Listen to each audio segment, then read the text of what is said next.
এত ব্যস্ত আপনি, এত ব্যস্ত?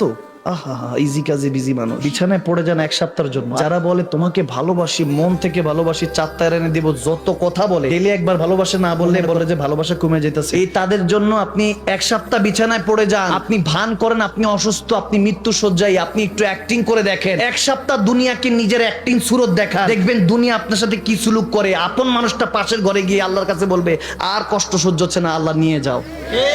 আমার নবীর কাছে সাহাবারা জিজ্ঞেস করছেন, ইয়া রাসূলুল্লাহ, পৃথিবীর মধ্যে সবচেয়ে ইমতিহানে পেরেশানে কে থাকে? আমার নবী বলেন সবচেয়ে বেশি পেরেশান থাকে হলো নবী আর রাসূলরা। সুবহানাল্লাহ।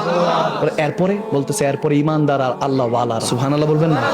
যদি উঠার সময় এখন হাত লাগে, মাজায় ব্যথা লাগে, তাহলে বুঝতে হবে ফিরে আসার সময় হয়েছে। এখন বিছানায় চোখ লাগান, যদি দেখেন ঘুম আসে না, এই পিঠ হতে হয়, বুঝা গেল শরীরও ছেড়ে দিতে চাচ্ছে। বুঝেন বন্ধুটাকে এত বিশ্বাস করলাম কিন্তু বিশ্বাসঘাতকতা করলো, বোঝা গেল দুনিয়ার সাথে মন লাগিয়ে লাভ নেই। যদি এই দুই হাত দিয়ে কোনো আপনজনকে কবরে রেখে আসেন, কসম করে বলছি ফিরে আসেন। কখনো টেনশন করবেন না। আমি বললাম আপনার হাত সালামত আছে, আছে, পা সালামত আছে, আছে, সুস্থ আছেন, চলতে পারছেন, দেখতে পাচ্ছেন, শুনতে পাচ্ছেন, মাথা ঠিক আছে, আকল ঠিক আছে, বলে হাত ঠিক আছে, সব যেহেতু ঠিক আছে, আপনার কোথায় পেরেশানি? আল্লাহ জান্নাত দিতে চায় আপনাকে, ফাদখুলি ফি ইবাদি ওয়াদখুলি জান্নাতি। আল্লাহ দিতে চায়, আপনি নিতে চান না।